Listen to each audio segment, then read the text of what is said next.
अस्सलाम वालेकुम नाज़रीन, आप देख रहे हैं पीर पंचाल स्पीक्स महमूद ख्वाजा के साथ। जम्मू कश्मीर में 10 साल के बाद असेंबली इंतखाबात होते हैं और पब्लिक की जो उम्मीदें हैं, पब्लिक के जो मसाइल हैं, कहीं ना कहीं उनका सद्देबाब खत्म करने की पब्लिक को एक उम्मीद जागती है। बहरहाल इलेक्शन हो जाते हैं, एमएलए बन के ऐवान तक चले जाते हैं। फिर जब ये जरूरी सेशन थे, चाहे मैं श्रीनगर की बात करूं या जम्मू में, कि पब्लिक के मसाइल उजागर किए जाएं और पब्लिक के जो मुद्दे हैं उनका हल तलाश किया जाए। बहरहाल जम्मू में कुछ अरसा चला सेशन, लेकिन लास्ट के कुछ दिनों में अहम और जरूरी डिस्कशंस होनी थी, उसमें डिस्टरबेंस हुई। मेरे साथ आज की खास मुलाकात में मौजूद हैं, आपको तारुफ देने की जरूरत ही नहीं है, सोशल मीडिया की जीनत और अपने बयानात और पब्लिक के मसाइल यानी जम्मू कश्मीर के लोगों के मसाइल उजागर करने वाले महराज मलिक, एमएलए डोडा और आम आदमी पार्टी के जम्मू कश्मीर के सदर। महराज साहब, लास्ट के जो 3 दिन थे, बड़ी उम्मीद थी लोगों को, चाहे हम एसपीओज की बात करें, हम मेडिकल इंफ्रास्ट्रक्चर की बात करें, हेल्थ एजुकेशन इंफ्रास्ट्रक्चर की बात करें, लोगों के और मसाइल की बात करें कि लोगों के मसले हल होंगे, लेकिन होश को चलने नहीं दिया गया। आप पे हमला हुआ, इसके बाहर जब मीडिया से आप गुफ्तगू शनीद कर रहे थे उस वक्त भी हमला हुआ, जब अंदर मीडिया गैलरी में थे उस वक्त भी हमला हुआ। तो किस तरफ जा रहा है जम्मू कश्मीर? देखिए, 10 साल के बाद जो चुनाव आप कह रहे हैं, एक जमाना था जब देश के अंदर पैसा निकाला गया और करोड़ों हजारों करोड़ रुपया जो है इस देश से लूट कर बाहर लिया गया। उसमें कुछ काला धन भी था और कुछ लोग ऐसे ही लेकर चले गए, भाग जाते। फिर मोदी जी आते हैं, दुनिया को बताते हैं 15 लाख देंगे। 15 लाख के साथ साथ कहा जाता है कि पूरा काला धन लाया जाएगा, लेकिन आवाम भरोसा करती है, क्योंकि बोल पे भरोसे होते हैं, इंसान पे भरोसा किया जाता है। तो उनके उस भरोसे ने 2014 में एक बड़ा रेवोल्यूशन लाया, राजनीति में बहुमत के साथ सरकार बनती है। काला धन वापस लाते लाते देश का धन ही लूट गए। काला धन तो आया नहीं, लेकिन देश के अंदर जो बचा धन था वो भी लूट कर ले गए और आज फायदे गिना रहे हैं और लोग मान रहे हैं। यह हकीकत है, इस बात से इनकार नहीं किया जा सकता है। और देश के अंदर जो हालात हैं, उन हालात से जम्मू कश्मीर भी जूझ रहा है। अब 10 साल की राजनीति, जहां जिसमें 5 साल लोगों के इलेक्टेड रिप्रेजेंटेटिव्स नहीं होते हैं, एलजी का शासन होता है, मोदी की सरकार दिल्ली के अंदर होती है, एक आम आदमी से भी डर जाता है। जो मोदी के खिलाफ बोलता है, मोदी के खिलाफ आवाज उठाने की जुर्रत करता है, उसे देशद्रोही कहा जाता है। ये एक मामूल बना है। देश के अंदर अंग्रेजों से बदतर माहौल बना है और ब्यूरोक्रेट्स कुछ तो ऐसे हैं कि जो पढ़ लिख कर आए थे, गरीब परिवार से निकल कर आते हैं। गरीब परिवार से, जैसे मैं कहता हूं मैं एक गरीब खानदान से आया हूं, मोदी कहते हैं मैं एक गरीब परिवार का बेटा था। अरे ठीक है ना, हमने गरीबी को देखा है। आज महराज इक्तदार में है, एक गरीब का बच्चा पढ़ लिख कर आईएएस बनता है, आईपीएस बनता है। मैं पूछना चाहता हूं, मैं भी हूं, आज इंसान हूं, आज मैं इस कुर्सी पे बैठा हूं, इस कोठी के अंदर हूं, मुझसे पहले भी लोग आए, मुझसे पहले भी इस जगह पे विराजमान लोग हुए। वक्त के साथ साथ चलता है। और एक आईएएस ऑफिसर के जब आप दफ्तर में जाओगे, उसके पीछे एक चार्ट होता है, उस चार्ट में कई सालों से जो ना आपको एक नाम प्लेट मिलती है। और वो गरीब आदमी, चाहे वो सियासत में हो या ऑफिसर हो, वो इंसाफ नहीं कर पा रहा है और अपनी गरीबी के दिन याद करता है। अगर उसे इस बात का एहसास हो, अगर वो आईएएस ना हो, उसका बाप गरीब हो, उसके बच्चे गरीब हो, वो खुद एक आम आदमी हो, अगर उसके खिलाफ कार्रवाई हो तो उसका परिवार कैसा फील करे? ये लोकतंत्र है, ये लोकतंत्र की हत्या है।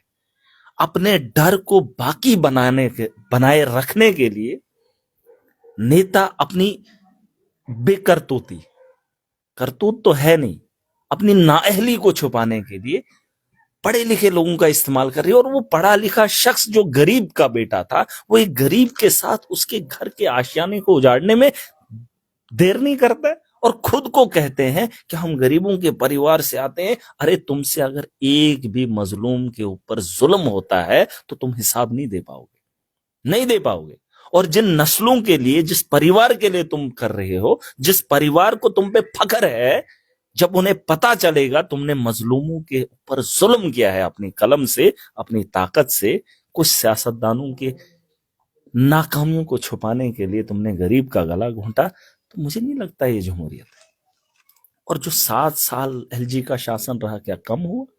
क्या उसमें ऑफिसरों को खुशी नहीं मिली, तसल्ली नहीं मिली? अपने तर्ज पे काम किया? अरे अगर इस मुल्क के अंदर आप कानून ला रहे हो तो खत्म कर दो ना ये जमहूरियत, जमहूरियत का निजाम सीधा खत्म कर दो, करो तानाशाही। अरे तुम्हारे हाथ में कर लो, और इनसे सवाल करो तो सवाल के बदले जेल हो जाती है, एफआईआर हो जाती हैं। अरे आज तुम्हारा दिन है, करो। वक्त तुम्हारा भी नहीं रहेगा, वक्त किसी का गुलाम नहीं होता। लेकिन अगर आप इस भरम से उठकर निकल जाते हो, मुझे शर्मिंदगी, किस हाउस की बात कर रहे हो जिस हाउस से एक आम आदमी को इंसाफ देने के लिए दिल्ली से ताकत मंगानी पड़ती है, एलजी अपनी ताकत झोंक देता है, और जो चुने हुए लोग हैं वो मजबूर और लाचार हैं। और महराज मलिक जब बोलता है तो उसकी आवाज को दबाने के लिए छोटे छोटे हरबों का इस्तेमाल किया जाता है, मेरे परिवार तक हाथ डालने की कोशिश की जाती है। अरे अगर तुम इंसाफ नहीं कर सकते हो, सच तो सुन सकते हो। अगर तुम लूट कर रहे हो, तुमने विदेशों के बैंकों में जमा किया है आवाम का पैसा, दुबई के अकाउंट इतने खुले हैं जम्मू कश्मीर के लोगों के, आप अंदाजा नहीं कर सकते। और उन्हें लगता है कि हम पूरी ताकत से रौंदेंगे। मुझे सब पता है, मैंने एक डायरी बना के रखी है, किस किस का अकाउंट कहां पर है और किसके तरफ से कहां पैसा जा रहा है। ये मुझ पर हाथ उठा रहे हैं, मेरी आवाज को दबा रहे हैं, और इन्हें लगता है जो लूट इन्होंने की है उस लूट की खबर महराज को नहीं है। मैं आखिरी बार कह रहा हूं, मैं आखिरी बार कह रहा हूं, 2 या 3 या 4 दिन, 1 हफ्ता है, 1 हफ्ते में आप लोग ये वीडियो अलग से निकाल, और जो लोग देख रहे हैं वो इन लोगों तक, भाजपा के लोगों तक पहुंचा दो। 5 दिन, 1 हफ्ता, अगर तुमने अपनी गलतियों को नहीं सुधारा, दुनिया के सामने तुम्हारा तमाशा दिखाऊंगा और पूरी सारा एक्सप्लेन करूंगा और सबूत के साथ आऊंगा कि तुम्हारे कारनामे क्या है। इसमें खास पार्टी के लोग होंगे या बिल्कुल बड़े लोग, नेता लोग, जम्मू कश्मीर के लोग, और जो पैसा लूटा है कहां का है इनका। इनको लगता है महराज सिर्फ बोलता है, मैं बोलता नहीं हूं, मैं अगर खामोश हूं, मैं तुम्हारी इज्जतों का ख्याल भी करता हूं, लेकिन अगर तुम मेरी इज्जत पे हाथ डालते हो, मेरे वजूद को, मेरी आवाज को दबाने की कोशिश करोगे, मैं कमी तुम्हारी कोई भी नहीं करूंगा। और जिसके नाम पर तुम चल रहे हो ना, जब उसे पता चलेगा कि इनके कारनामे क्या है, तो तुम्हें लोग भी बाहर नहीं निकलने देंगे और तुम्हें लोग थूकेंगे भी। एक आम आदमी के साथ खिलवाड़ मत करो, उसकी ताकत का अंदाजा आपको नहीं पता। अरे ऊपर वाला भी देखता है। अभी मैंने तो बोला ही नहीं कुछ, ये तो ट्रेलर है। और इतनी भड़ास, इनका बस चले जो मेरे साथ खड़ा है उसे जेल की सलाखों के अंदर। अरे अभी तुम ट्रेलर में हो, तो मैं ट्रेंडिंग में हूं। तुमने ट्रेलर देखा है, मेरा ट्रेंडिंग में है। जिस दिन फिल्म देखोगे तुम्हारी फिल्म बन जाएगी। आप मुझे बता दो, चोर को पकड़ा है, बीजेपी का निकला। अब तो हद ये खत्म हो जाती है कि जम्मू के अंदर गुंडों की क्या कमी थी, लूट की क्या कमी थी। अब जो शरेआम लोगों के कानों से सोना निकाल रहे हो, अब कहां कहां लूटोगे। जब मैं बोलूंगा तो तकलीफ होगी। मैं नेताओं को ये मैसेज पहुंचा दो, अगर भाजपा के लोग मेरी बात सुन रहे हैं। माना कि मोदी तक ये बात नहीं पता होगी, अमित शाह तक ये बात का पता नहीं होगा, लेकिन जो उसके यहां पर लोग कारनामे कर रहे हैं, उनसे लोग परेशान हैं। उन्होंने लूट मचाई है और उस लूट का सबूत मेरे हाथ में है। मैं नहीं चाहता हूं, मत छेड़ो महराज के साथ। ये जो खिलवाड़ कर रहे हो, इस खिलवाड़ को बंद कर दो। और जिस तर्ज पे तुम ताकत का इस्तेमाल कर रहे हो, ये गलत कर रहे हो। आज तुम्हारा दिन है, मतलब ये, अरे मैं भी ताकत में रहा, ऐसा नहीं है। मैं इक्तदार में 5 साल से हूं, लेकिन मैंने किसी मजलूम पे जुल्म नहीं किया। और कोई गरीब का बच्चा बड़ा बन जाता है, अफसर तो धड़ाधड़ सिग्नेचर। अरे क्या जवाब देगा अपने परिवार को, क्या मां बाप को बताएगा कि मैंने क्या किया उस कुर्सी पे बैठ के। दलाली, तलवे चाटोगे, चाटुकारी करोगे। अरे कुछ तो रहम करो, मजलूम को इंसाफ देने के लिए तुम्हें वो कुर्सी मिली थी। तुम्हारी नस्लें तुमसे जब सवाल करेंगी कि बाबा तुमने क्या किया, अगर उसके बच्चे को बताया जाएगा उसने बच्चों के बाप को घर से उठाकर जेल के अंदर डाल दिया, तो उस बाप से वो बेटा या बच्ची नहीं पूछेगी? क्या उसको कभी एहसास नहीं होगा, अरे तुम्हारी कलम में वो ताकत थी और तुमने दलाली कर दी, तुमने एक बेगुनाह को सजा दे दी? वाह! अरे अगर तुम इस तर्ज पे आओगे और जो भाजपा के लोग इस काम को करा रहे हैं वो सुन लें, ये जो खेल तुम खेल रहे हो, ये मत सोचना कि तुम्हारी सोच से ऊपर कोई नहीं है, तुम्हारी करतूतों को कोई नहीं जानता। पूरा काला चिट्टा मेरे पास पड़ा है, मैं बस चाहता नहीं हूं, क्योंकि अभी वो तुम्हारा वक्त नहीं है और मैं नहीं चाहता हूं किसी की जात पे डायरेक्ट आ जाऊं, फिर आप लोगों को तकलीफ बहुत होगी। मुझे मत मुंह खुलवाओ, तुम मेरा कुछ नहीं बिगाड़ सकते हो। जिस कांच पे महराज गिरा था उस कांच के टुकड़े उतने नहीं होते हैं, लेकिन मेरी जात को बचाने वाला, मुझे बचाने वाला मेरा रब है। मैं अक्सर ये कहता हूं अपने हर प्रोग्राम में, हर इंटरव्यू में, कि एहतसाब कीजिए इन लीडरों को जिनको आप चुन के ऐवानों तक भेजते हो। इनसे जब आप हिसाब नहीं मांगोगे तो आपको शर्मिंदगी ही उठानी पड़ेगी। जब आपकी रोजमर्रा के काम नहीं होंगे, बिजली पानी के मामला हल नहीं होंगे, और जब इलेक्शन आएंगे तो फिर आप उन्हीं लोगों को जिनको एक बार आजमाया हुआ फिर से आजमाओगे तो जूं के तू पड़े रहोगे। महराज, अकेले हो आप। किसने कहा? कितना मुश्किल असेंबली हाउस के अंदर। हक के साथ मेरा रब है जिसने इस दुनिया को बनाया है। किसने कहा मैं अकेला हूं? अरे जिस ताकत को दुनिया मानती है और जिसने दुनिया को बनाया है, जिसने मुझे बनाया है, आपको बनाया है, अगर उसका साया हो तो आपको क्या लगता है मैं अकेला हूं? नहीं, ये उनकी गलत फहमी है। इस नाम तक पहुंचने के लिए, इतना मुकाम हासिल करने के लिए खरबों भी खर्च करो, नहीं पहुंच पाओगे। अरे महराज एक छोटे से गांव का, छोटे से घर का, जिसकी पहचान असेंबली तक कल तक नहीं थी, नेताओं को मेरा नाम पता नहीं था, आज उनके बड़े बड़े बाबू लोग महराज को जानते हैं। कि इनके लिए क्या कम है? अरे मत छेड़ो। मैं बार बार मैं अपनी बात कह चुका हूं, मेरी आवाज को जिसने दबाया वो दफन हो गया, वो खत्म हो गया, उसकी राजनीति खत्म हो गई। जितना तुम छेड़ोगे उतना अपने लिए आप कांटे बुनोगे। मत करो मेरे इस जज्बात के साथ, मत खेलो। मेरी आवाज को दबाओगे, रास्ते ऊपर वाला मेरे लिए खोलता है और तुम्हारी उतनी करतूतें मेरे सामने आते हैं और सारा तामझाम है। ऐसा मत सोचिए आप मुझ पे नजर रख रहे हैं ना, मैं तुम पे नजर रखा हूं, और जो तुमने किया है मुझे नहीं लगता इस देश का कानून तुम्हें बचाएगा, नहीं बचाएगा। और अब यार जब इज्जत मिली है, शोहरत मिली है, काम करो। लड़ाई झगड़ा, इसको नीचा उसको नीचा, ये कोई तरीका है? और उन अफसरों को भी बताना चाहता हूं, अगर आपके परिवार में आपके बच्चे हैं, अगर आपके मां बाप हैं, अगर सच में तुम धर्म को मानने वाले लोग हो, अगर तुम किसी मजलूम के साथ जुल्म करते हो तो तुम्हारा कोई धर्म नहीं है, तुम सिर्फ दलाल कहलाओगे और तुम दलाली करने के काबिल हो। छोड़ दो कुर्सियां। अरे अगर कोई गुनहगार है उसे सजा दो, तो महराज तुम्हारे साथ। बेगुनाह को सजा दोगे, अरे क्या आप हासिल करोगे? मेरे साथ लोगों की दुआएं हैं, क्योंकि महराज ने इंसाफ किया और इस मुकाम पे बैठा हूं। ऊपर वाला इज्जत इसलिए देता है, मौका इसलिए देता है कि वो देखना चाहता है ये इंसान करेगा क्या। ताकत में आकर क्या इंसानों को भूल जाएगा? क्या मजलूमों के साथ इंसाफ करना छोड़ देगा? क्या हवस का पुजारी हो जाएगा? क्या दलालों की दलगी करेगा? अरे मौका देख कर भी आजमाता है और मौका लेकर भी आजमाता है, और ये आजमाइशों से मैं बहुत गुजरे हैं। इसमें बहुत सारे लोग आए हैं, कभी जिंदगी में इंसान का बहुत बड़ा चढ़ाव हुआ है और उसके बाद उसको आजमाया है, जब नहीं हुआ तो नीचे गिरा कर भी उसे आजमाया। अरे मैं ये कह रहा हूं कि मत ये खेल खेलिए। अगर महराज बोल रहा है, महराज के सवालों के आप जवाब दीजिए। ताकतों का इस्तेमाल करके आवाजों को मत दबाइए। और आप जानबूझ के चाहते हैं कि अफरा तफरी का माहौल बने, जानबूझकर आप चाहते हैं कि एक ऐसा माहौल बने, आतंकवाद जैसा माहौल बने, फिर हम इस सिस्टम को देखें। अरे लोग जीना चाहते हैं और तुम उन्हें मतलब उस दलदल में डाल रहे हो जानबूझकर। ये तरीका है आप लोगों का। इस तर्ज पे देखिए, मैं ये कह रहा हूं कि छोड़ दीजिए इस हाउस को, जिस हाउस को लोगों ने मैंडेट दिया था, उस मैंडेट की धज्जियां उड़ाई है इन लोगों ने।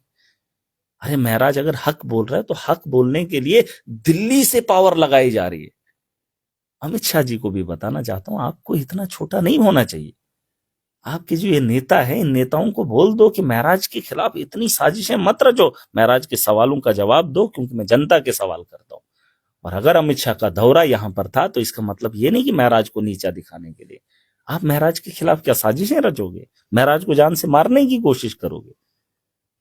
और मेरी तर्ज पे अगर आप नहीं कर सकते, मैं तो काम करवाना चाहता हूं, मैं तो चाहता हूं कि आप लोग काम करें। और जिन नाअहलों को आपने बिठाया वो किसी काम के ही नहीं है, वो लूट कर रहे हैं, मार कर रहे हैं, सब कुछ शरेआम कर रहे हैं। लेकिन शायद अगर आपको खबर नहीं है, मैं आपको खबर उनकी पहुंचा रहा हूं और आज लोग उनको कोसते हैं। अगर उनने काम किए होते तो उनको आपके नाम की जरूरत होती ही नहीं। अरे महराज मलिक आम आदमी पार्टी का है, अरविंद केजरीवाल कभी जम्मू कश्मीर आया ही नहीं। मैं हूं लीडर, ये खुद को लीडर मानते हैं। पूछ लेना मेरी आम आदमी पार्टी को, उनको पता ही नहीं था महराज मलिक कौन है। उनने तो मैंडेट बांटे थे, उस वक्त तक किसी को नहीं पता था महराज जी जाएगा। मैं जीता हूं। लीडर वो होता है जो अपने पांव, ये तो उसी के नाम पे जीते और उसी के नाम को यहां इस्तेमाल करके धंधा करेंगे, मजलूमों के साथ जुल्म करेंगे। और मैं बर्दाश्त करूंगा और तमाशा देखूंगा। और इन जालिमों की इंतहा अगर दुनिया देखेगी, ऐवान से बाहर निकलना मुश्किल हो जाएगा। लिख लो मेरी बात, ऐवान से निकलना मुश्किल हो जाएगा, क्योंकि बर्दाश्त कोई नहीं करेगा। तुम लूट करोगे और हम तुम्हें मालाएं पहनाएंगे, फूलों से स्वागत करेंगे। नहीं, जिस दिन आम आदमी जाग जाएगा उस दिन तुम्हारा जीना हराम कर दिया। अभी तो तुमने ट्रेलर देखा है। महराज पे बार बार ये इल्जाम लगाया जाता है, कहा जाता है कि महराज होश के अंदर नशा करके आता है। ये किस टाइप का नशा करते हैं आप? ये मत बोलिए, आपको भी ये शोभा नहीं देता है। जिसको ज्यादा शौक होगा उसके लिए हमने बता दिया। ऐसा कोई नशा आज तक नहीं बना है जिससे हक उगला जा सके और जो इंसानों के लिए, इस मुल्क की बेहतरी के लिए लड़े। ऐसा कोई नशा नहीं। अगर हो मुझे दिखा देना। मदहोशी का देखा है, बेहोशी का देखा है, जुबान हिचकिचाने का देखा है, ऐसा नशा नहीं देखा है मैंने। और न मैंने ऐसे नशेड़ी को देखा। ये बात मत कीजिए। और नशे में होता तो होशो हवास में नहीं होता। मैं होशो हवास में हूं और बात सही करता हूं। पूछ लीजिए जो लोग मुझे देखते हैं, मेरे इंटरव्यूज को देखते हैं। अरे लोग कह रहे हैं, क्या आप लोगों से बड़ा जज है कोई? इस देश के अंदर, इस दुनिया के अंदर लोगों से बड़ा जज कोई नहीं है। और लोग जानते हैं महराज जो कह रहा है वो जमीन पर सच्चाई है। और जो जमीन पर सच्चाई है उसके गवाह आवाम है। अरे ये कौन लोग हैं? इन्होंने अय्याशी की है, इनकी फलाने नेता के साथ बनती है, चुनाव में खड़े हो गए, जीत गए। अरे ये जमीन से जुड़े लोगों को जानते ही नहीं है। जमीन के अंदर हो क्या रहा है, जमीन के नीचे क्या हो रहा है, ऊपर क्या हो रहा है, लोगों को क्या मुश्किलें हो रही है, इनको क्या पता है? राशन कार्ड से कितना एक गरीब परेशान है, इनको पता है? इन्होंने कभी राशन कार्ड बनाया? छोटी सी बात। अरे इनको तब पता चलेगा जब एक गरीब अपनी एप्लीकेशन लेकर किसी दफ्तर के अंदर जाता है। उस एप्लीकेशन को लेने के लिए, उस पर सिग्नेचर ठप्पा लगवाने के लिए महीनों चलना पड़ता है। उसका दर्द मैं रखता हूं। और इनको लगता है, मैं एक ही बार कह रहा हूं, नशे की बात नहीं है। बात यह है कि जम्मू कश्मीर के अंदर हो क्या रहा है। और ये जो तानाशाही का दौर है, इनका इंटेंशन नहीं है देश के अंदर अमन हो। इनका कोई इंटेंशन नहीं है कि देश के अंदर अमन शांति हो। ये इतना चाहते हैं जब तक दंगे। अभी क्या प्रॉब्लम हुई? आज मेरे साथ हिंदू भी खड़ा है, मुसलमान भी खड़ा है। इससे बड़ी यकजहती का क्या सबूत होगा? अब ये महराज की आवाज को दबाने के लिए दिल्ली से पावर लाएंगे। अरे खुश होना चाहिए था कि एक प्लेटफार्म पे लोग आ रहे हैं, नौजवान इस वक्त महराज के साथ है। मैं क्या गलत कर रहा हूं? अरे इनको तो खुश होना चाहिए। अगर इनका इंटेंशन जम्मू कश्मीर में अमन लाना है तो नौजवानों के साथ खड़ा होना है, उनको, उनकी आवाज को नहीं दबाना है और अपने इन चोरों के साथ खड़ा होना है जिन्होंने जम्मू कश्मीर को लूटने में कसर नहीं छोड़ी। इनके साथ खड़ा होना। अगर दिल्ली की पॉलिटिक्स, अगर दिल्ली के अंदर बैठे ये लोग जम्मू कश्मीर के अंदर शांति देखना चाहते हैं तो यहां के लोगों को जीने का अधिकार दो। उनकी जरूरियात की चीजों पे बोलो। इन नेताओं को काम करें। ये काम करेंगे अमन होगा। ये काम ही नहीं कर रहे, ना ये किसी को करने दे रहे। खुद तो नाअहल है, खुद बोल रहे हम गधे। वो पीछे से भी लात मारता है, आगे से भी लात मारता है। उसने तो 1000 बार बोला, और क्या है? अरे इनको शर्म आ रही है बोलने में। बताओ इनको कि काम करे, काम पे बात करें। मैं तो फैक्ट्स पे बात करता हूं। मैंने शराब पे इल्जाम लगाए, यहां पे लिकर स्कैम हुआ, मैंने क्या झूठ बोला? उनका आंकड़ा देख लो एक्साइज क्या कहता है। 1700 करोड़ का 1700 में भी कितना है मुझे नहीं अभी एग्जैक्ट, मैं सुबह लेके फिगर आऊंगा, कमी आई है, रेवेन्यू में कमी आई है, जिस शराब से इनको रेवेन्यू बढ़ाना था। ये तरीका है इन लोगों का, और ये बात करेंगे महराज से। अरे मैं फैक्ट्स पे बात करता हूं और तुम्हारा काला चिट्टा भी जानता हूं। हाउस के अंदर आप लोगों की बात करो और दिल्ली वालों को बता दो जम्मू कश्मीर बदलाव चाहता है। अब वो लोग नहीं है, अमन चाहते हैं, शांति चाहते हैं, काम करना चाहते हैं, लेकिन आपके लोग डर की सियासत, डर के बुनियाद पर यहां पर राजनीति करना चाहते हैं। मजलूम को दबा कर, अरे मजलूमों को क्या दबाओगे?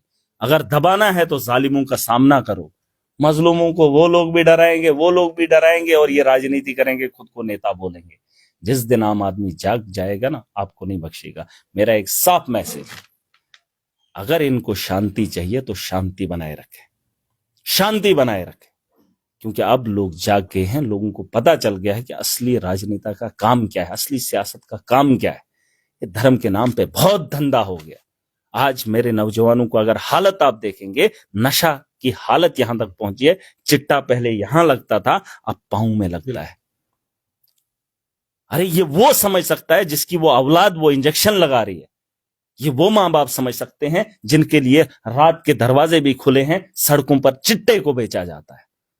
ये वो मां बाप समझ सकता है जिसकी मां बहन के कानों से मुंदरी उतार कर ली जाती है, गले से चैन छीन कर ली जाती है, और उस नौजवान को जो MA MPhil करने के बाद चोरी करता है चिट्टा खरीदने के लिए। ये वो मां बाप समझ सकता है।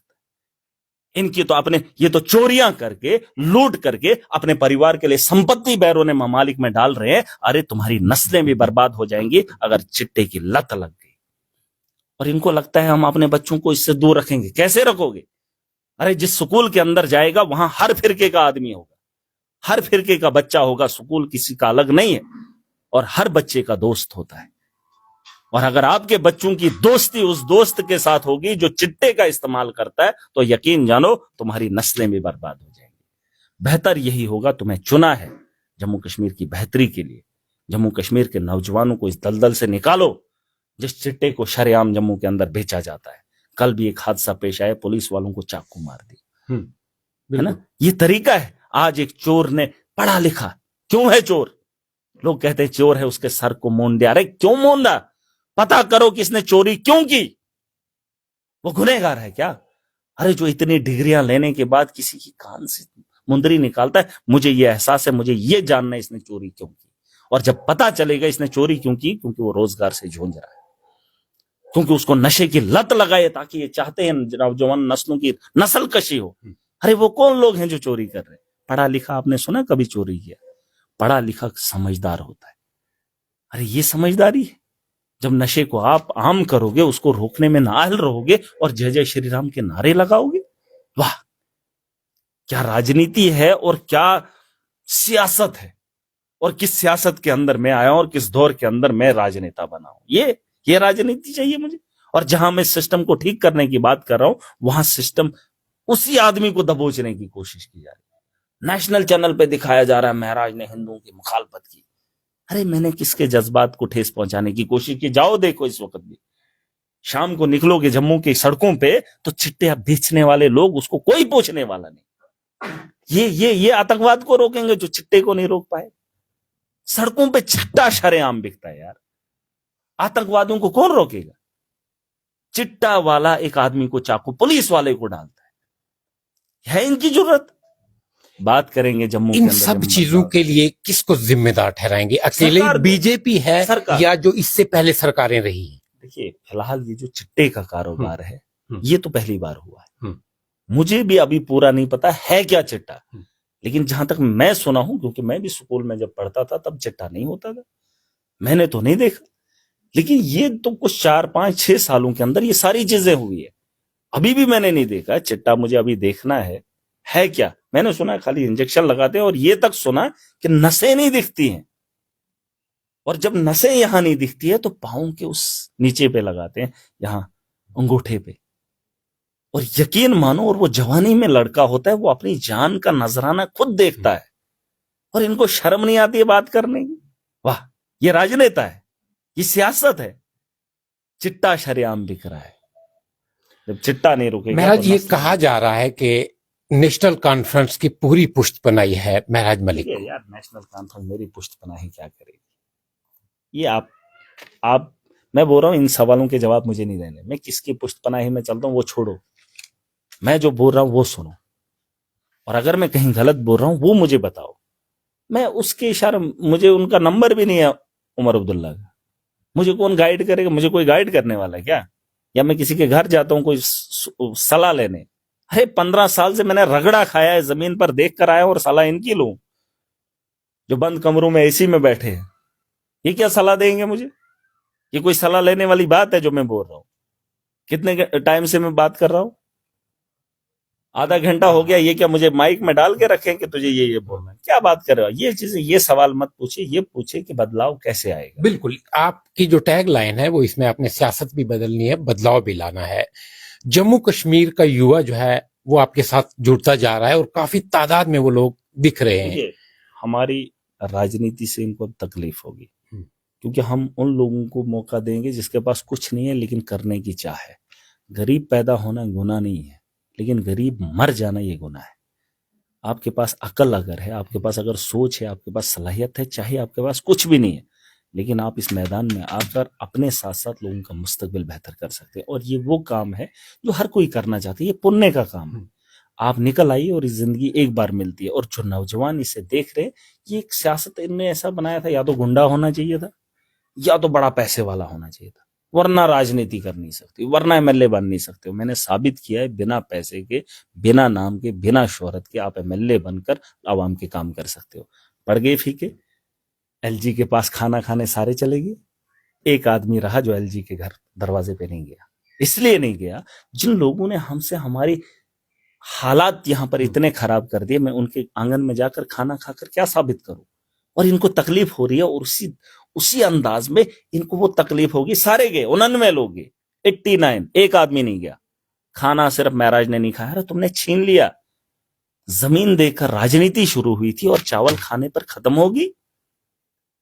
जिन लोगों ने हमारे जज्बात के साथ खेला, हमारी नस्लों के साथ खेला, और उसको खत्म करने में कोई भी कसर नहीं छोड़ रही है, वहां उस घर के अंदर जाकर मैं क्या खाना खाऊं? और जो हमेशा ये चाहते हैं कि इनकी आवाज को दबा दे, और जब हम बेहतरी की बात करते हैं तो हमारी आवाज को ठोका जाता है, अपनी पूरी ताकत लगा दी जाती, पूरा दिल्ली लगाया जाता है, अमित शाह जी तक, अमित शाह भी उसमें शामिल। अरे महराज पे क्या साबित करोगे? एक नौजवान उठा है जो जम्मू कश्मीर का मुस्तकबिल लिखना चाहता है, और उसकी आवाज को दबाने के लिए पूरी दिल्ली की ताकत लगानी है क्या? अरे शर्म आनी चाहिए इन लोगों को। आज मेरे साथ हिंदू भी खड़ा है, सिख भी है, जैन भी है, बौद्ध भी है, और मुसलमान भी है। कश्मीर के नौजवानों ने वहां पर प्रोटेस्ट किया, मैंने देखा ही नहीं। पुंछ के अंदर प्रोटेस्ट हुआ, मैंने देखा ही नहीं। अरे तुम्हारे लिए तो कोई खड़ा ही नहीं हुआ। एक दिन तुमने बोला महराज ने हिंदुओं के खिलाफ बोल दिया, उस दिन क्या हुआ?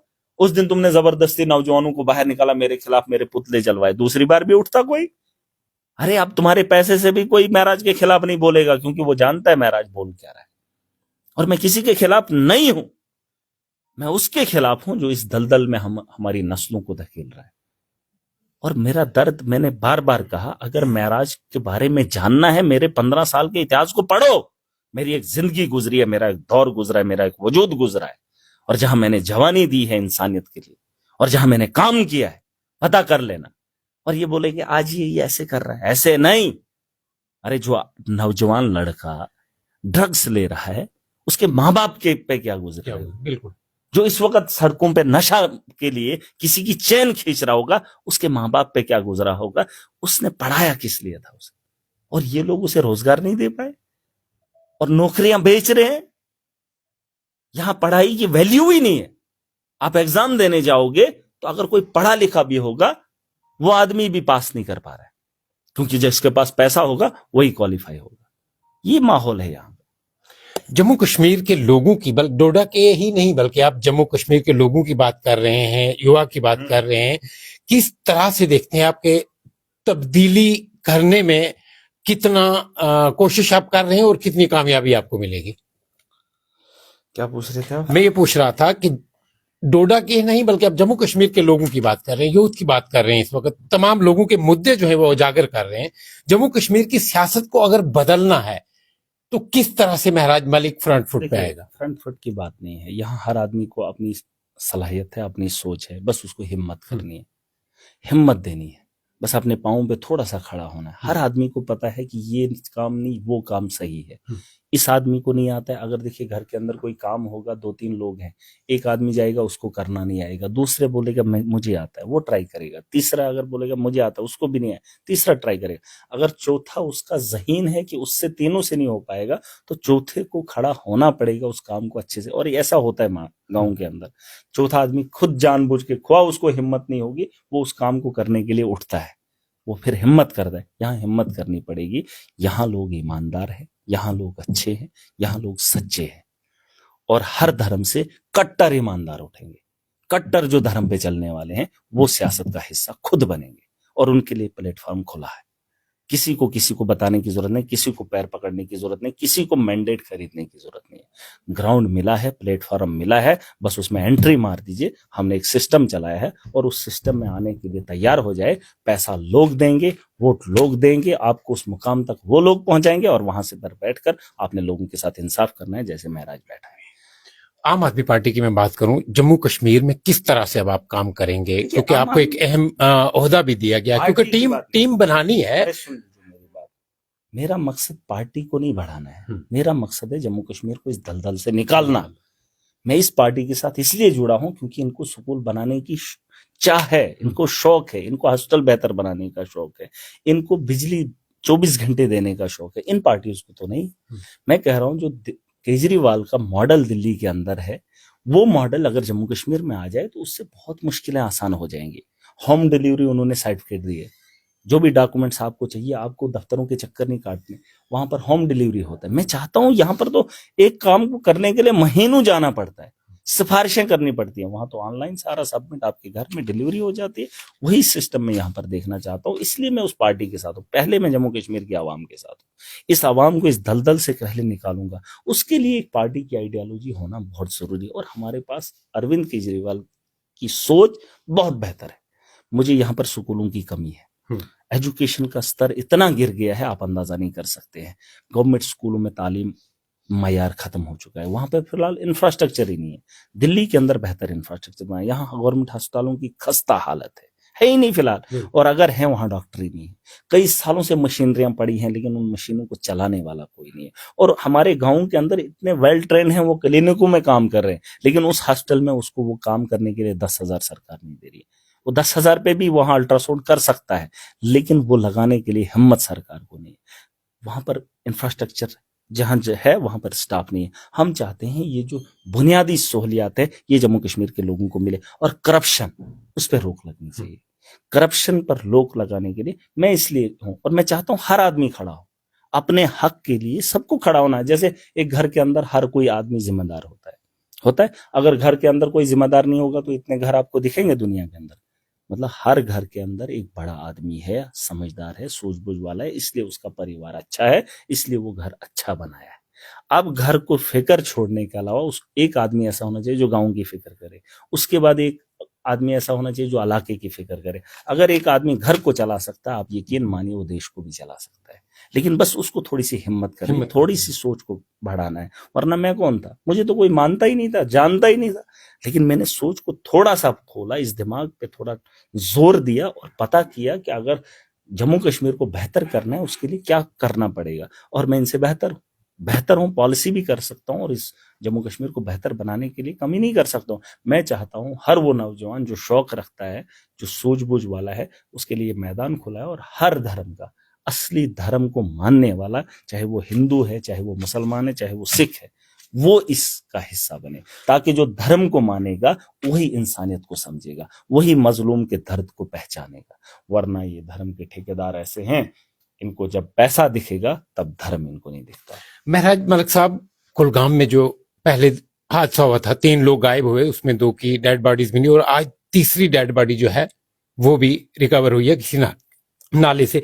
और उसी पे देखा जाए तो दूसरी तरफ भारतीय जनता पार्टी के एक नेता का एक रिएक्शन आया उन्हीं ट्राइबल्स को लेके, उनको मिलिटेंट कहा गया, उनको यही नशेड़ी कहा गया। तो किस तरह ऐसी हलाकतें ना हो, हमारे नौजवान ना इस दुनिया से जाएं, ऐसी मौतें ना हो, तो किस तरह से काम करना चाहिए सरकार? किसको पूछोगे? कौन मर रहा है, कौन जी रहा है, कौन मान रहा है? मान रहा है कोई सरकार, चुनी हुई सरकार है? क्या हो रहा है? हो क्या रहा है? आप इन किन से जवाब मांगोगे जो जवाब ही नहीं देना चाहते? नहीं ये जवाब देंगे आपको, ये बताएंगे जो इनको मन करेगा। इनके पास हमारे सवालों का जवाब नहीं है, बस ये खुद गद्दी पे विराजमान रहना चाहते हैं। बाकी दुनिया मर रही है, मरने दो। बेगुनाह को सजा मिल रही है, दे दो। बस इनका सिक्का जमना चाहिए। इनसे उम्मीद मत रखो। अभी तो मुझे इसके बारे में इल्म भी नहीं है, लेकिन आप उम्मीद मत रखना कि ये लोग इंसाफ करेंगे। आज तक किसको मिला? किसको मिला? ये इंसाफ नहीं दे सकते हैं। मुझे नहीं लगता है इन सवालों के जवाब इनसे पूछो। इंसान का कत्ल होता है, चाहे वो किस कम्युनिटी से, मुझे फर्क नहीं पड़ता, लेकिन इंसान की जान गई। इंसान मरा है, उसके अंदर रूह थी, उसके वजूद था, उसका शरीर था, उसका परिवार था, उसका घर था, उसकी जमीन थी। वो कौन है मुझे उससे फर्क नहीं पड़ता, लेकिन वो एक इंसान था। ये तो टैग भी लगाते हैं इसलिए ताकि ये बोले कि फलाना फलानी कम्युनिटी का। अरे कम्युनिटी छोड़ो, इंसान की मौत हुई। यहां पर जिस आदमी को पकड़ा वो हिंदू था, जिसके सर मूंद दिया वो हिंदू था। ये मत बोलो, ये बोलो कि वो लड़का पढ़ा लिखा था, नौजवान था, उसके साथ ऐसा क्यों हुआ, वो चोरी क्यों किया। मुझे उसके फिरके को नहीं जानना है, मुझे ये जानना है कि इतना स्मार्ट हैंडसम लड़का, उसके सार का बाल मोन दिए जाते हैं, उसे पता नहीं क्या क्या किया जाता है, और कोई ये नहीं जानना चाहता है कि इसने चोरी क्यों की। अरे मजबूरी है कोई, और वो मजबूरी क्या है वो पता करना है, वरना कोई चोर ऐसे नहीं बनता है। आप मजबूर कर रहे हैं, यहाँ ये माहौल पैदा किया है, मैं उस माहौल को ठीक करूंगा ताकि कोई किसी के कान पे हाथ ना मारे। मेरे लास्ट में नौजवानों के लिए क्या मैसेज रहेगा? नौजवानों के लिए, अगर महराज इतनी हिम्मत करके इतना कुछ कर सकता है, चाहे आप लोगों के बारे में बोल सकता है, आपको हिम्मत दिलाने की कोशिश कर रहा हूँ, आप लोगों को खड़ा होना पड़ेगा। देखिए इस रास्ते पे भी चलने के लिए आपको तैयार होना पड़ेगा, वरना जिन लोगों से आप उम्मीद कर रहे हो वो पढ़े लिखे नहीं है, वो सूझबूझ वाले नहीं है, बस उनके पास पैसा था, वो आपके लीडर बन गए, और वो नौकरियां भी बेचेंगे, वो आपके ज़मीर को भी बेचेंगे, आपकी उम्मीदों पे पानी भी फेरेंगे। अगर आपको लगता है कि सियासतदान हमारे मुस्तकबिल को बेहतर नहीं कर रहा है, तो आपने सियासत को भी बदलना है और सियासतदानों को भी बदलना है। अगर कोई नहीं दिखा तो खुद इस मैदान के अखाड़े में आना पड़ेगा और अपना मुस्तकबिल खुद लिखना होगा, जम्मू कश्मीर का बेहतर मुस्तकबिल। साहब बहुत शुक्रिया पीर पंजाब से बात करने का। नाज़रीन, ये थे हमारे साथ महराज मलिक साहब, जिन्होंने अपनी बात रखी। और मैं ये कहना चाहता हूं कि ये असेंबली सेशन जब खत्म हुआ है, जब ये एमएलए लोग आपकी अपनी कंस्टिट्यूएंसी में वापस जाएंगे, तो आप इनसे जरूर हिसाब लीजिए, इनका एहतसाब जरूर कीजिए कि आपने हमारे लिए कौन सी आवाज कब बुलंद की। आपने लास्ट के 3 दिनों में जो है सेशन क्यों नहीं चलने दिया, आपने हमारी बात वहां तक पहुंचाने में क्यों नाकाम हुए। पीर पंचाल स्पीक के साथ जुड़ने का आपका बहुत बहुत शुक्रिया। एक शर्त के साथ आपसे इजाजत चाहूंगा, आप अपना और अपने इस चैनल पीर पंचाल स्पीक का बहुत ख्याल रखिए। अल्लाह निगहबान।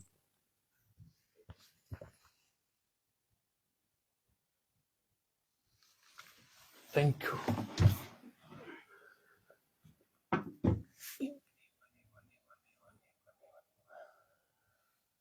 लाइव मैंने करना था तेरा।